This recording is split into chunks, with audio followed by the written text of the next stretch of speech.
India and Canada has signed a $2.6 billion uranium supply agreement and agreed to fast-track negotiations on a comprehensive economic partnership agreement during bilateral talks in New Delhi. After setbacks in Pakistan and Venezuela, Chinese air defense systems such as the HQ-9B failed completely in Iran, as the US and Israeli strikes penetrated Tehran's air defense network with zero resistance.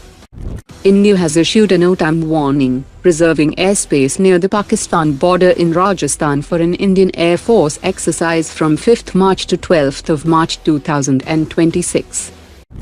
The Indian Army is developing an in-house man-portable hand-launched Interceptor drone, designed to destroy hostile UAVs through kinetic mid-air impact, that will offer an immediate frontline response against surveillance and armed drones.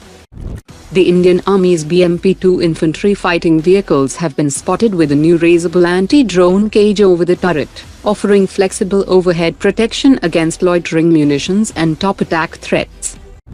Hindustan Aeronautics Limited has confirmed that the indigenously developed 3.7 kN PTAE-W engine has completed 200 hours of fault-free testing for the CATS Warrior Loyal Wingman program, marking a key propulsion milestone.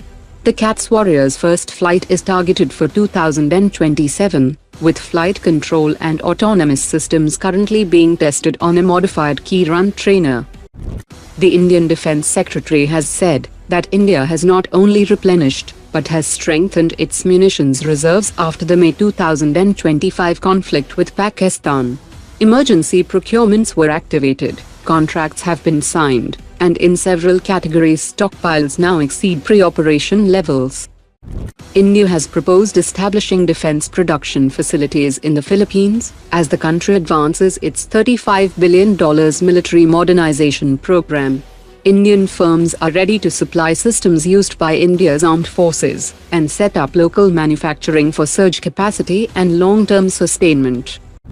Pakistan has raised concerns that India has forward-deployed Agni-2 medium-range nuclear-capable ballistic missiles in Rajasthan, around 250 kilometers from the international border, saying that the move would place key Pakistani military and urban centers within closer strike range.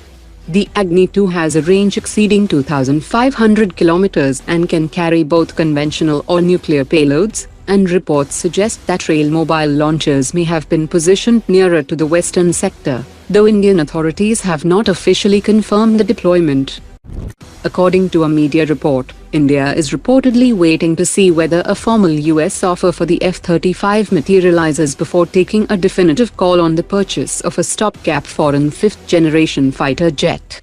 Sources indicate that any serious consideration would hinge on sovereign customization rights similar to Israel's F-35I model, particularly control over software mission data and electronic warfare architecture. A central requirement would be independence from US software update cycles, including the ability to integrate indigenous sensors, data links and electronic countermeasure algorithms, and independently program threat libraries. India would likely seek a similar arrangement like Israel, rather than a standard export configuration, but whether Washington would accommodate such demands remains uncertain. India is preparing to procure 5 additional S-400 air defense squadrons from Russia, doubling its fleet from 5 squadrons to 10 squadrons.